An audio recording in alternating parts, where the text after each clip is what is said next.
el Señor sea guiando este tiempo también. Oremos, mis hermanos. Amado Padre Celestial, gracias te damos, Señor, porque tú eres bueno, porque das los medios para que nos podamos conectar, Señor, para que podamos exaltar tu nombre, para que podamos orar unos por otros. Y en este tiempo, Señor, vamos a estar estudiando tu palabra, Señor. Ayúdanos, Señor, a someternos a ella, Señor, a verla y reconocerla como lo que es, Señor, como tu palabra, Señor, que tiene toda autoridad, tu palabra que no falla, Señor, tu palabra que ha sido inspirada, Señor, exhalada por ti mismo, Padre. Así que sé tú con nosotros, Señor, ayudándonos a someternos a ella, Señor, sé trabajando en nuestra manera de pensar, en nuestra manera de sentir, Señor, para que sea moldeándose, Señor, al carácter de nuestro Salvador. Jesucristo, ¿por qué no? También usa tu palabra para traer consuelo, Señor, a quienes lo necesitan, Señor, traer amonestación, ánimo, Señor, exhortación, Padre, Señor, a quienes lo necesiten, Señor. Confiamos, Señor, que tu Espíritu habita en los creyentes, Señor, y como hijos tuyos sabemos, Señor, que es tu Espíritu, Señor, junto con tu palabra la que hace el trabajo en nosotros, Señor. Así que confiando en eso nos acercamos a ella. Ayúdanos, Señor, a concentrarnos, a dejar cualquier tipo de distracción a un lado, Señor, y sé tú glorificándote en este tiempo, Padre. Te pedimos esto en el nombre de tu Hijo amado, Jesucristo, nuestro Salvador. Amén. Quería comenzar hablando acerca de algo que habló el hermano Patricio el domingo al terminar el sermón. Creo que fue este domingo el pato predicó y terminando el sermón y la última parte del texto, y no voy a predicar el texto de Corintios, pero hizo varias analogías de la vida cristiana, ¿verdad? Y los deportes y hablaba acerca de cómo un creyente, ¿verdad? Se podía asemejar de cierta manera a una persona que estuviera corriendo y Pablo hablaba de dar golpes al aire. Y quisiera aprovecharme de diciendo que la vida cristiana es como correr una carrera. Yo sé que es una analogía o una ilustración que las hemos escuchado bastantes veces, pero voy a ocupar esto para llegar al texto que vamos a estar estudiando hoy. La vida cristiana es como correr una carrera. Y como vimos en el domingo, y si es que no estuviste o alguno de ustedes no estuvo el domingo, el apóstol Pablo habla en diferentes textos, no solamente en Corintios, de cómo la vida cristiana muchas veces se asemeja como a una carrera. Hablando él, el apóstol Pablo, él muchas veces dice que debemos proseguir a la meta, debemos correr de tal manera de alcanzar el triunfo, debemos disciplinar nuestros cuerpos como un atleta, ¿verdad? Y esta carrera que estamos corriendo en la vida cristiana como creyentes no es una carrera de velocidad, no son 100 metros planos o 200 metros planos, sino que se ve más bien como una maratón. Es más bien como una maratón, como un circuito de largo aliento, en donde por momentos de nuestra vida quizás avanzamos más rápido, otras veces avanzamos más lento, pero lo importante es que vamos avanzando y proseguimos a la meta. Proseguimos a la meta, ¿verdad? Y el tema es que en esta carrera muchas veces nos encontramos con obstáculos, nos encontramos con las inclemencias del clima, ¿verdad? Muchas veces la niebla nos nubla la vista y dejamos de tener puesta nuestra mira en la meta. Ocurren diferentes cosas y nuestro hermano Patricio terminaba hablando de que a pesar de esas cosas que pueden pasar en una carrera, al final del día muchas veces somos nosotros mismos los que nos hacemos caer en esta carrera. Y nos caemos y no sé si alguien de aquí puede decir que en su vida como cristiano nunca se ha caído, pero esa es la realidad. En esta vida como creyente nos caemos, en esta carrera nos caemos y debemos dejar en claro eso, que existe el peligro, mis hermanos, existe el peligro como cristianos de caernos. No es solamente una probabilidad o algo que hay muy pocas posibilidades que ocurra, no, sino que es una realidad, es algo que pasa en esta carrera. Y si vamos a las escrituras, podemos ver que en las escrituras Dios nos promete y nos asegura que Él nos va a preservar para que lleguemos a la meta. En las escrituras Dios asegura que Él nos va a preservar para que lleguemos al final. Eso es lo que asegura Dios. Sin embargo, también en las escrituras vemos que Dios de cierta manera nos exhorta, nos anima siempre a perseverar, a ser disciplinados, a esforzarnos. Entonces Dios nos preserva, hay una seguridad de que sí, vamos a llegar. Si Dios nos ha puesto en esta carrera, vamos a llegar. Sin embargo, también Dios da mandato a que nosotros nos esforcemos, que perseveremos. Y es allí cuando nosotros fallamos y nos caemos. Es allí cuando nosotros fallamos en obedecer y caemos. Y quiero, bueno, vamos a hablar harto acerca del caer en este sermón, pero quiero dejar en claro a qué me estoy refiriendo con caer de aquí en adelante. Cada vez que me refiero a caer, obviamente me refiero a caer en pecado, a caer en una actitud, en una acción, en una postura que afecte nuestra comunión con Dios, a caer en esta carrera, caer en pecado. Y el texto que vamos a estar viendo hoy nos va a anunciar o nos va a predecir una caída.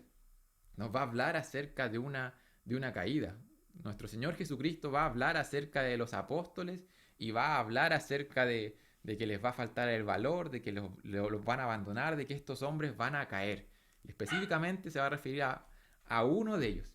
Y hablando acerca de la caída, este texto nos va a ayudar a reconocer o a poner atención en dos aspectos importantes acerca de la caída que puede tener un creyente en su vida cristiana. Vamos a ver dos aspectos importantes de una caída. El título del día de hoy, del sermón, yo le puse una dolorosa caída.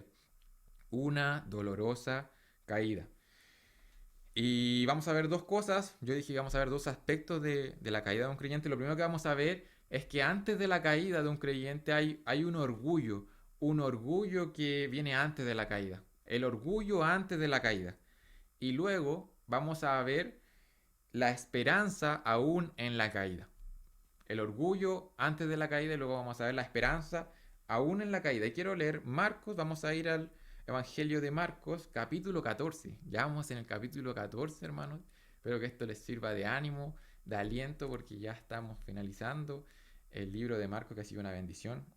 Capítulo 14, versículo 26 al 31. Como saben, cuando terminemos Marcos, se termina la unión de jóvenes. No, no, ahí ya estaremos estudiando otro libro. Ha sido de bendición. No sé si ustedes opinan lo mismo, pero yo creo que ha sido de mucha bendición que hayamos estudiado un libro así, versículo por versículo, porción por porción. Así que lo más probable es que sea algo similar en el futuro. Marcos capítulo 14, versículo 26 al 31. Voy a dar lectura del texto que tenemos para hoy. Y dice la palabra de nuestro Dios. Cuando hubieron cantado el himno, salieron al monte de los olivos. Entonces Jesús les dijo, todos os escandalizaréis de mí esta noche, porque escrito está, heriré al pastor y las ovejas serán dispersadas, pero después que haya resucitado, iré delante de vosotros a Galilea. Entonces Pedro le dijo, aunque todos se escandalicen, yo no. Y le dijo, Jesús, de cierto te digo que tú hoy, en esta noche, antes que el gallo haya cantado 2 veces, me negarás 3 veces. Mas él con mayor insistencia decía, si me fuere necesario morir contigo, no te negaré. Y también todos decían lo mismo. En esta porción vamos a estar viendo primeramente un orgullo que precede a la caída, un orgullo que viene antes de la caída. Aquí podemos ver que Jesús está prediciendo algo que va a acontecer en el futuro. Y también podemos ver que a pesar de que eso no ha acontecido, está sucediendo algo en los corazones de uno de estos hombres, específicamente nos muestra el texto. Jesús anuncia que muchos se van a apartar con su muerte, pero aquí el apóstol Pedro va a tener un papel medio protagónico en el texto que vamos a ver hoy. Y en el versículo 26 de cierta manera se nos pone en contexto en qué estábamos la semana pasada. 26 dice, cuando hubieran cantado el himno, salieron al monte de los olivos. Jesús, ¿verdad? Y los apóstoles salieron del aposento alto, ¿verdad? Una vez terminada la cena y van camino al monte de los olivos. Van hacia el monte de los olivos, ¿verdad? En el aposento alto y la semana pasada se mencionaba en el texto, había anunciado que uno de ellos lo iba a traicionar.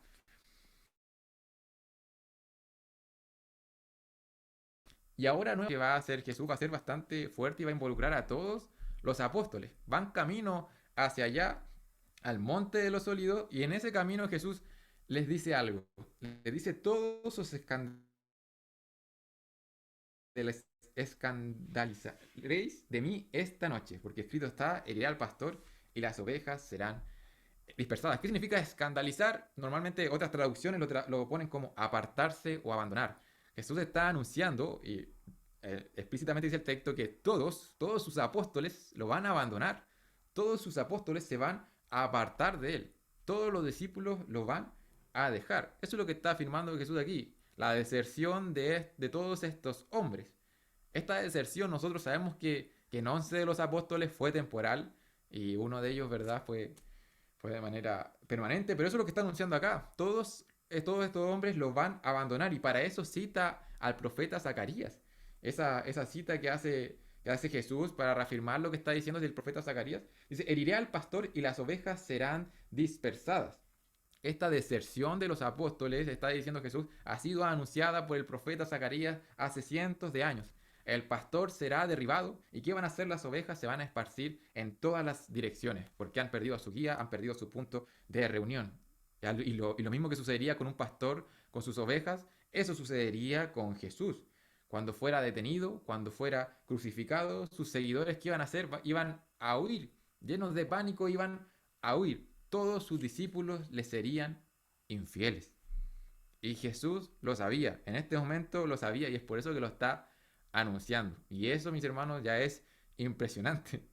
¿Por qué? ¿Por qué es impresionante? Porque Jesús tenía la certeza de que le esperaba el abandono.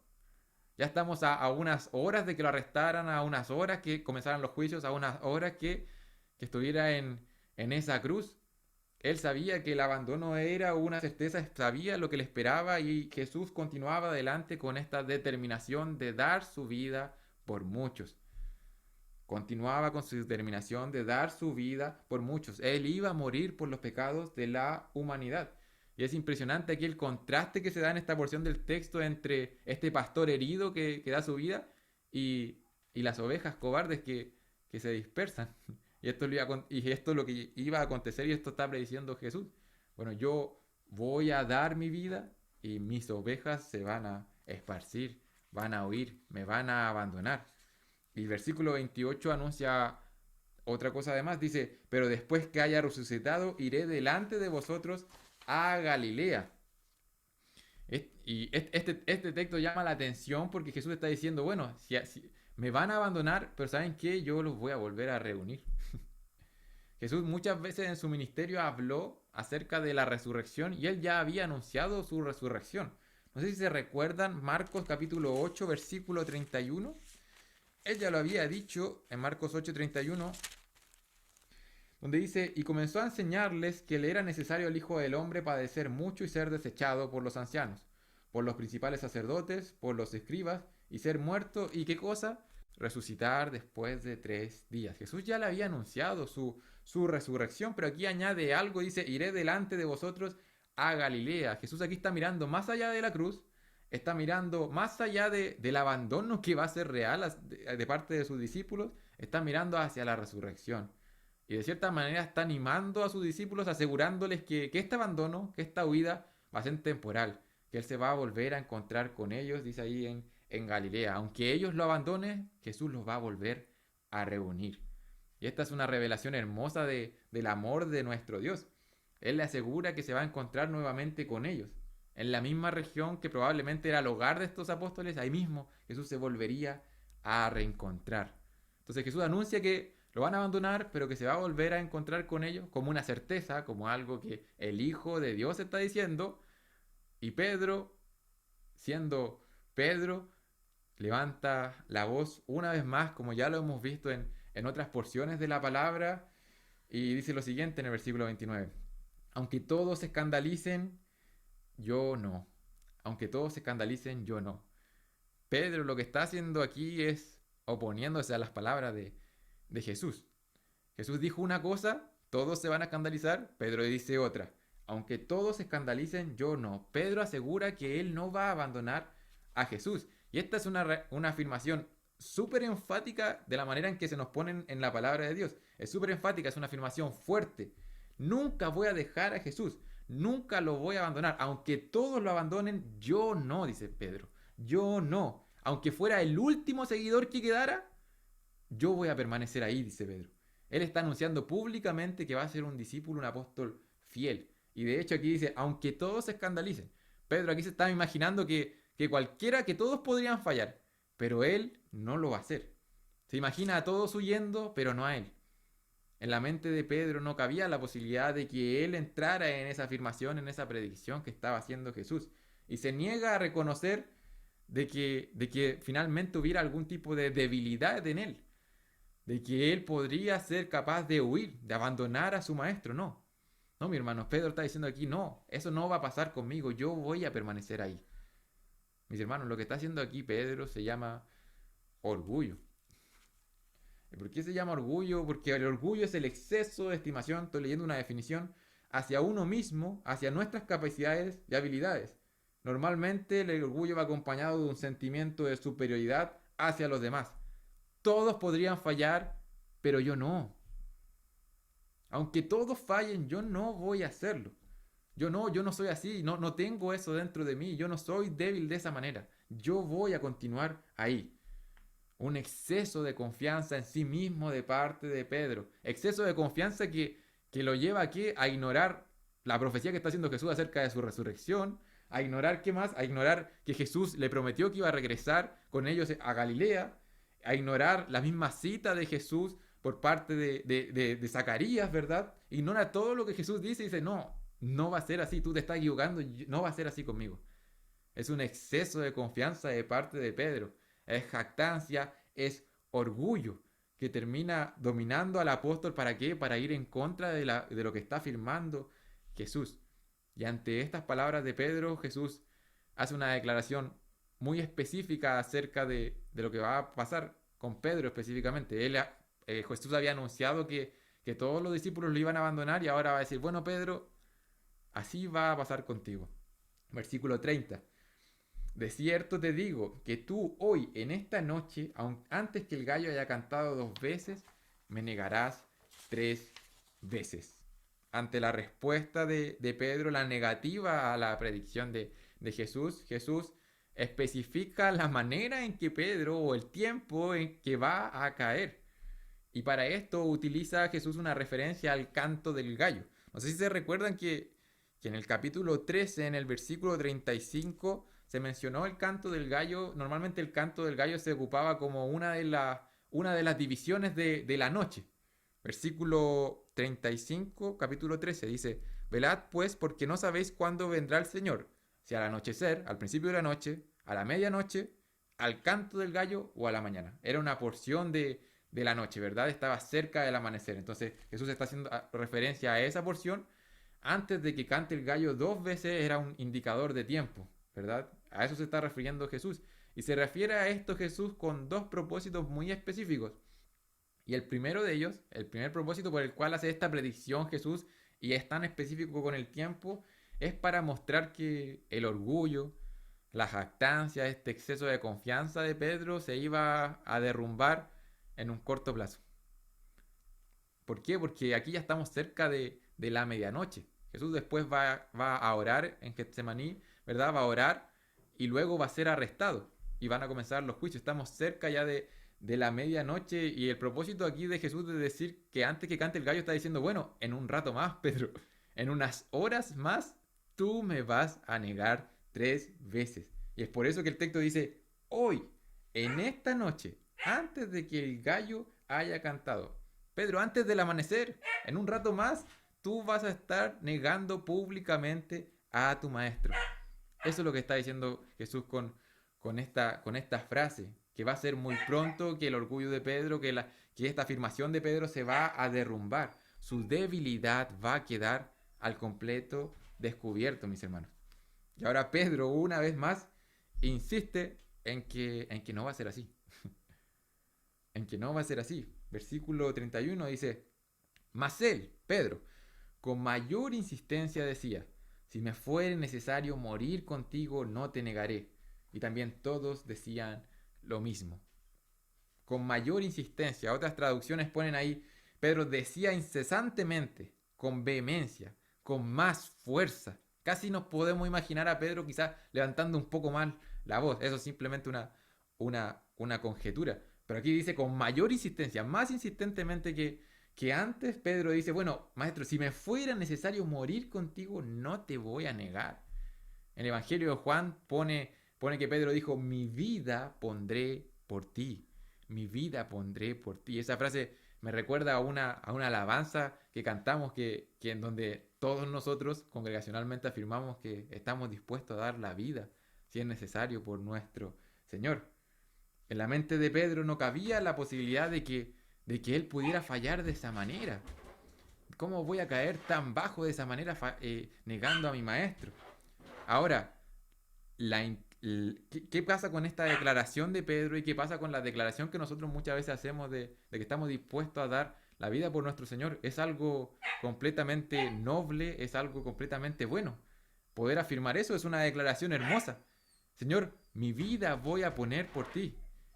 Señor Jesús, mi vida voy a poner por ti. Estoy dispuesto a dar la vida por ti. Es una declaración hermosa, una declaración que glorifica a nuestro Dios. Sin embargo, mis hermanos, en el caso de Pedro, esta declaración no estaba motivada por la gloria de Dios, no estaba motivada por el amor que tenía su maestro, sino que estaba motivada por el orgullo, por el exceso de confianza del apóstol. Y ese era el problema. Este orgullo que lo dominó, este orgullo que vino justo antes de que Pedro cayera. Ese era el problema con esta declaración, con lo que Pedro estaba diciendo insistentemente y finalmente llevándole la contra a Jesús.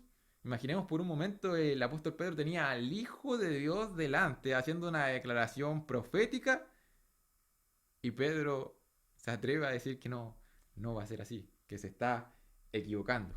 Se niega a aceptar sus palabras, solamente porque está motivado por el orgullo, la jactancia o esas cosas que estaban pasando por dentro de él.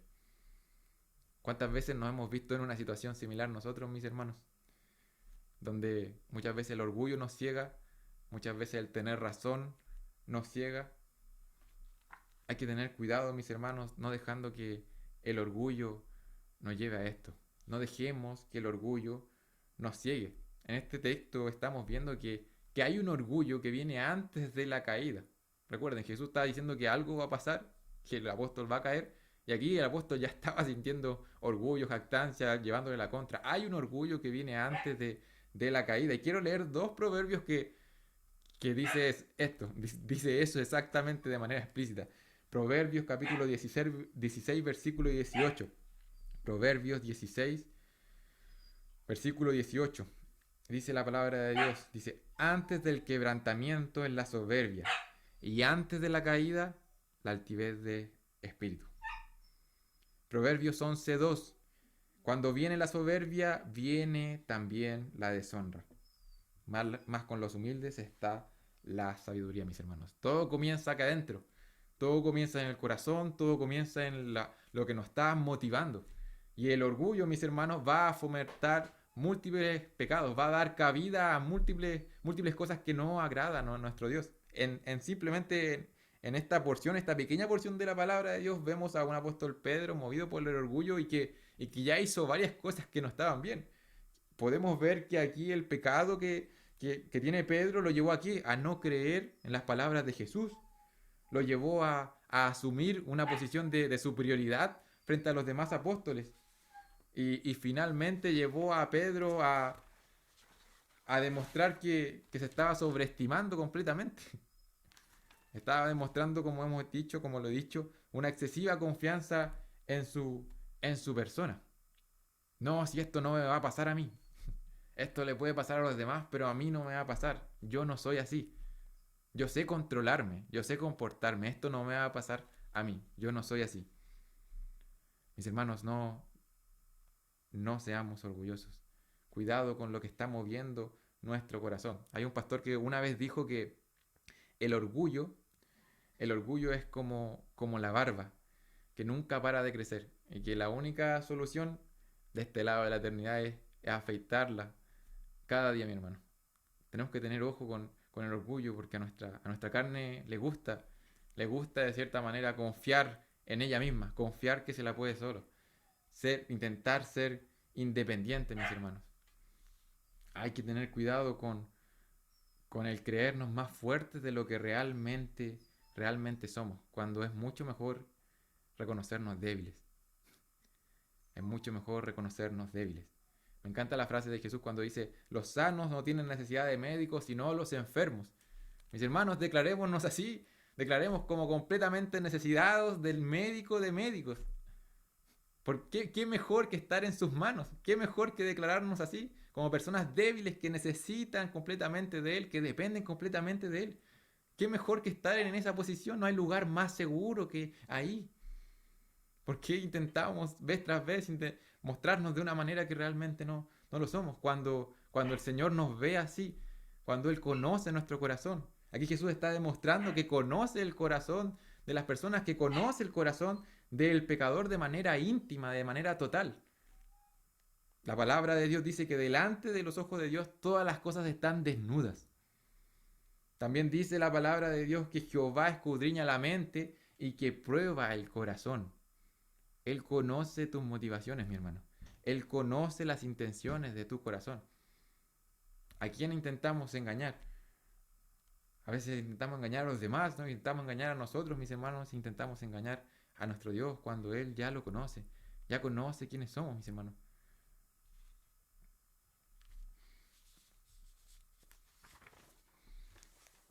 Pedro, mis hermanos, pasó 3 años aproximadamente completos escuchando las enseñanzas de nuestro Señor Jesucristo, de su misma boca.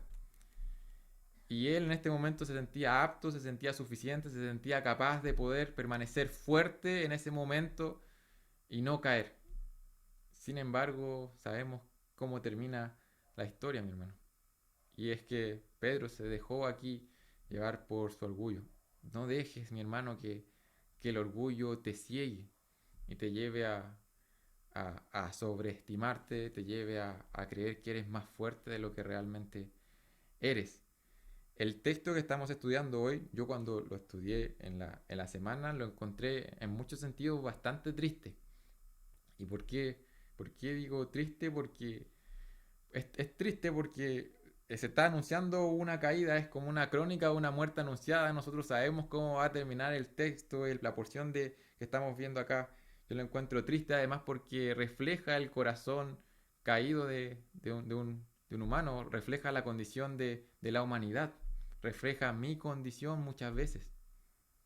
Y por eso leía el texto y lo encontraba de cierta manera triste porque nos muestra que el orgullo aún reside en el corazón de cada uno de nosotros y hay una lucha en nuestro interior. Y bueno, nosotros sabemos lo que aconteció después de lo que vemos en este texto y no quise dejar el texto solamente en esto y quizás me voy a aprovechar un poco de este tiempo y quisiera que saltáramos un pasito en el tiempo hacia adelante y viéramos lo que sucedió con Pedro. Me gustaría que viéramos lo que sucedió con Pedro, porque sí, en el texto en esta porción del texto hemos visto este orgullo que viene antes de la caída, este orgullo que viene antes de la caída, mi hermano, pero quiero que veamos la caída de Pedro en sí y que nos demos cuenta que aún en la caída, hermanos, hay esperanza. Aún en la caída hay esperanza. Y quiero que vayamos a Marcos 14 del 66 al 72. Marcos 14 del 66 al 72.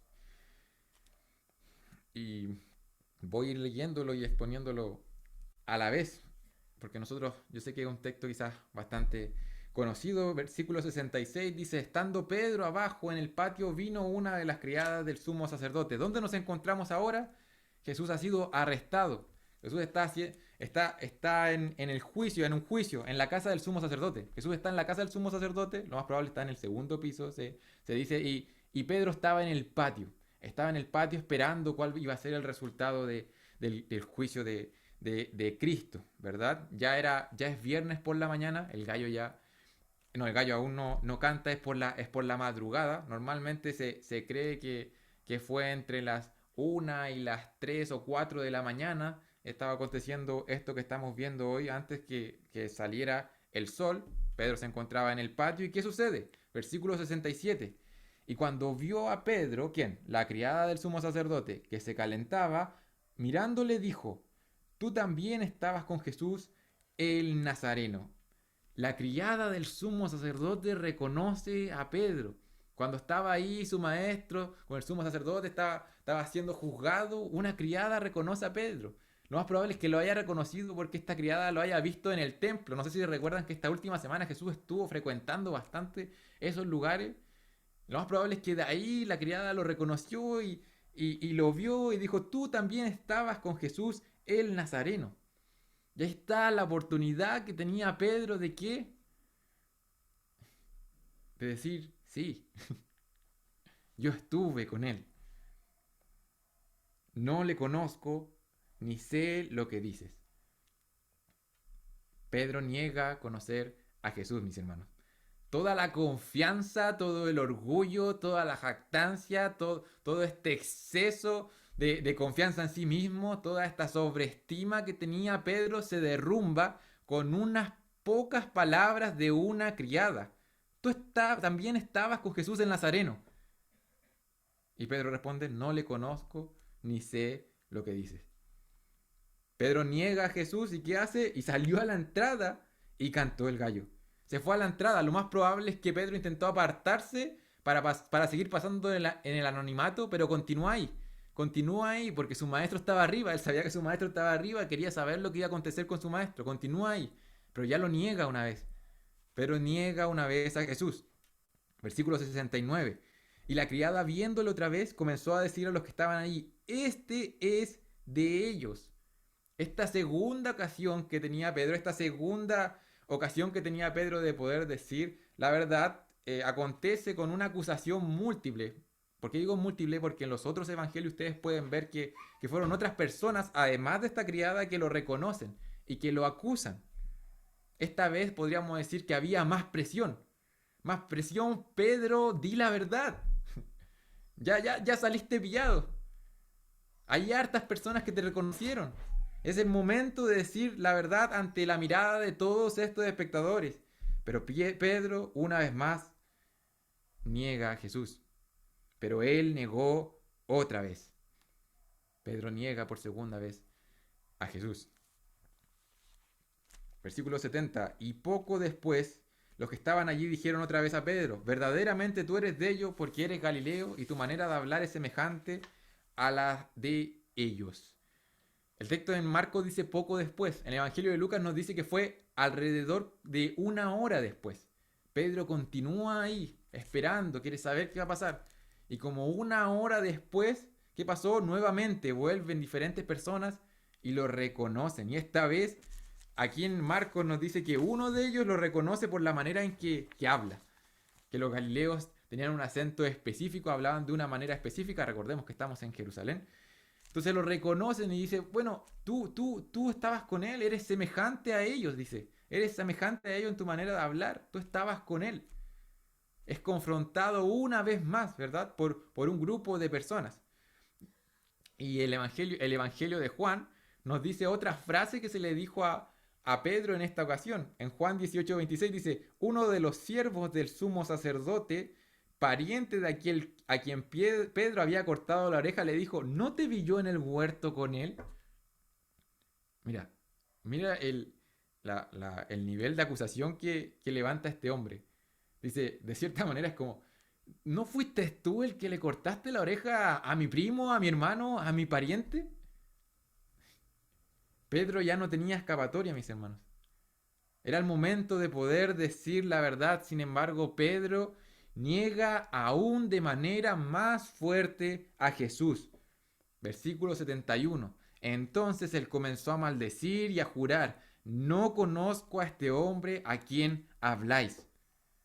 Aquí Pedro utiliza expresiones fuertes para aclarar de una vez por todas su relación con Jesús. No lo conozco. Comienza, dice el texto, a maldecir. Estas maldiciones no se refieren, hermanos, quizás a improperios o a palabras vulgares que ha dicho el apóstol Pedro, sino que Pedro está pronunciando una maldición de juicio divino sobre su cabeza. Es como si estoy mintiendo que sea yo maldito. Y también, además de eso, dice que comienza a jurar, comienza a hacer una promesa solemne delante de Dios que él está diciendo la verdad. Juro que estoy diciendo la verdad y que sea yo maldito delante de Dios si estuviera mintiendo. Pedro está encubriendo la verdad, está negando todo para no ser descubierto. Niega por tercera vez a Jesús. Y el versículo 72 dice, y el gallo cantó la segunda vez. Y el gallo cantó la segunda vez. Entonces Pedro se acordó de las palabras que Jesús le había dicho. Antes que el gallo cante 2 veces, me negarás 3 veces. El gallo canta justo luego de que Pedro niega a Jesús por tercera vez. Y de esta manera, mis hermanos, lo predicho por Jesús se cumple tal cual él lo dijo. porque la palabra de nuestro Dios no falla, porque Dios cumple su palabra. Y de esta manera se confirma acá. Jesús cumple la profecía que él mismo había dicho, se cumple aquí de manera perfecta al pie de la letra. Cuando el gallo canta por segunda vez. Y yo les dije que el canto del gallo cumplió al menos dos propósitos. Uno era aquí para mostrar que Pedro le negó a Jesús un par de horas después. Y el otro propósito que cumple el canto del gallo aquí es que este canto del gallo, Dios lo usó como medio. Cristo hizo referencia a este hecho y cuando cantó el gallo, Pedro, ¿qué hizo? Se acordó de las palabras que Jesús le había dicho. Pedro se acuerda de las palabras que Jesús le había dicho. Justo en el momento en que sucede, Pedro recordó las palabras de Jesús. Y el texto del versículo 72 termina diciendo, y pensando en esto, lloraba. Mateo nos dice que Pedro lloró amargamente ante su debilidad, ante su fracaso total. El apóstol rompió en llanto. Estaba profundamente destrozado por sus acciones, mis hermanos. Había caído de manera dolorosa. Si las escrituras dejaran la historia de Pedro acá, mis hermanos, sería una historia desesperanzadora. Si las escrituras terminaran con la historia de Pedro acá, sería como esas películas con finales tristes que a pocas personas le gustan. Yo les mencioné que el texto que habíamos visto era un texto triste porque nos recuerda lo infieles que somos.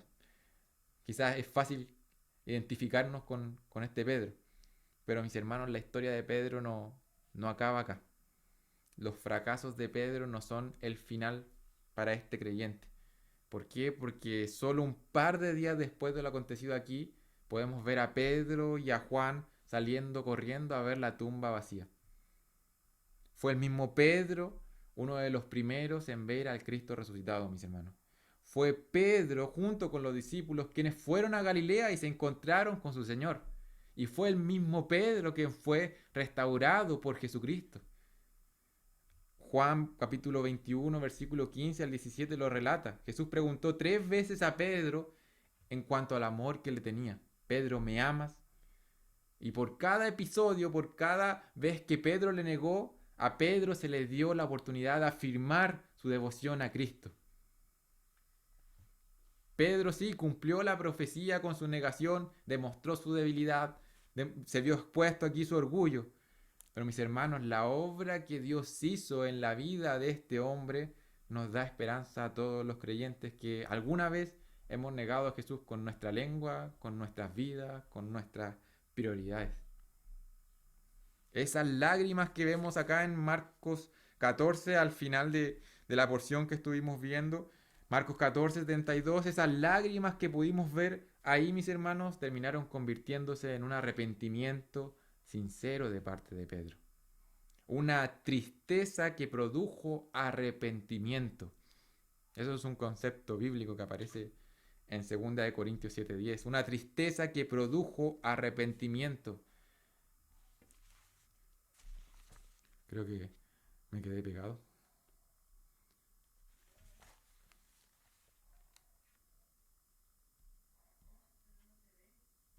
Sí, pero te escuchamos. Que se me quedó pegado al computador.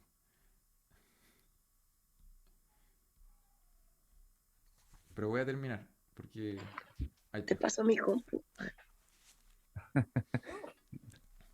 Ahí estás. Termina tu amor. Marcos 14, versículo 72. Y pensando en esto, lloraba. Y veíamos en la cita de 2 Corintios 7 al 10 que esta tristeza se parece mucho a la tristeza que produce arrepentimiento, mis hermanos. Vemos en la vida de Pedro la gracia de Dios obrando en él. ¿Para qué? Para traerlo nuevamente de regreso. La gracia de Dios levantándolo. El mismo Dios, el mismo Jesús había asegurado ya antes que cayera Pedro que lo iba a reunir, iba a reunirse con él en Galilea, iba a reunirse con todos estos discípulos que habían huido en Galilea. Esa es la gracia de Dios. Mi hermano, Hoy te hago un llamado si te encuentras caído, si crees que no hay esperanza para ti, si te encuentras en medio del lodo, no huyas. Ven a Cristo, porque Él es el único capaz de limpiarte. Él es el único capaz de darte verdadera esperanza en el momento de la caída. Ya para finalizar, quisiera que todos fuéramos a Primera de Pedro 5 del 5 al 8, porque sí, este apóstol terminó escribiendo una carta siendo utilizado de esa manera por nuestro Dios. Primera de Pedro 5 del 5 al 8. Y el apóstol Pedro escribe, y en última instancia nuestro Dios nos dice a nuestras vidas en Primera de Pedro 5 del 5 al 8. Dice, jóvenes, estad sujetos a los ancianos y todos sumisos unos a otros, revestidos de humildad, porque Dios resiste a los soberbios y da gracia a los humildes. Humillaos, pues, bajo la poderosa mano de Dios, para que Él os exalte cuando fuere tiempo, echando toda vuestra ansiedad sobre Él, porque Él tiene cuidado de vosotros. Sed sobrios y velad, porque vuestro adversario el diablo, como león rugiente, anda alrededor buscando a quien devorar. Hermano, no nos dejemos engañar por el orgullo. Y si hemos caído, recordemos que en Cristo hay esperanza. Vamos a, vamos a orar.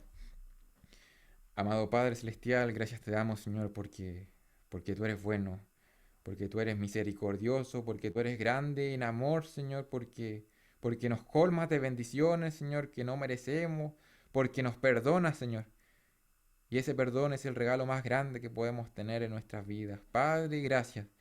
Gracias por nuestro Salvador Jesucristo, porque es en Él que podemos encontrar ese perdón. Porque nuestros pecados, Señor, han sido clavados en ese madero, Señor, y hoy somos reconciliados contigo.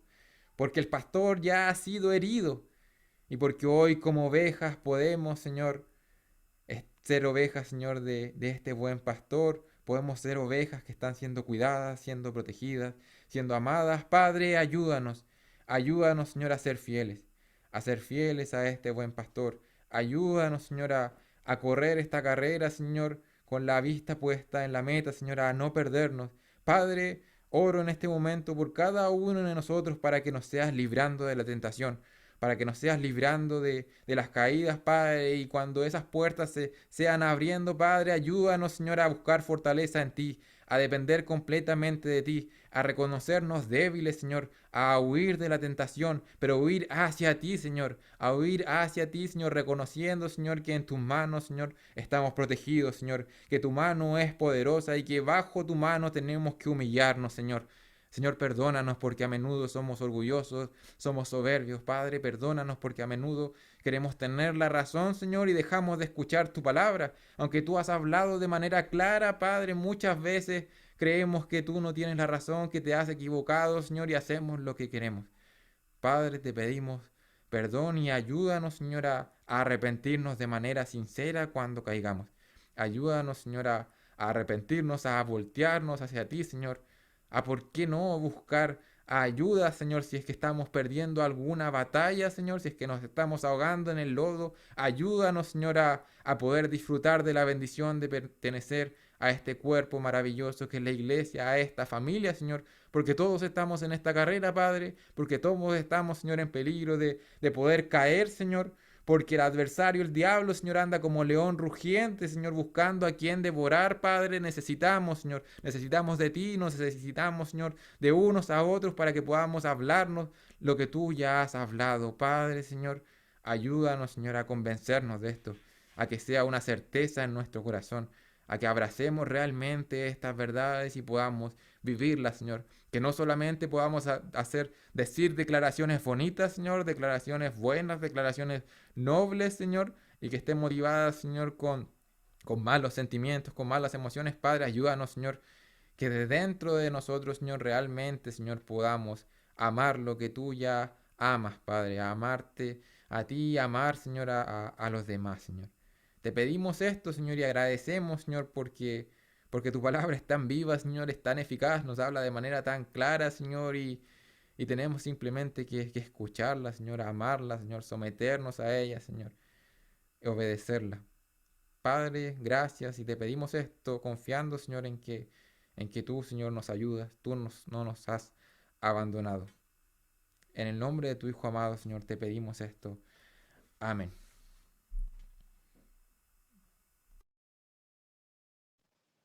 A ver, muchas gracias.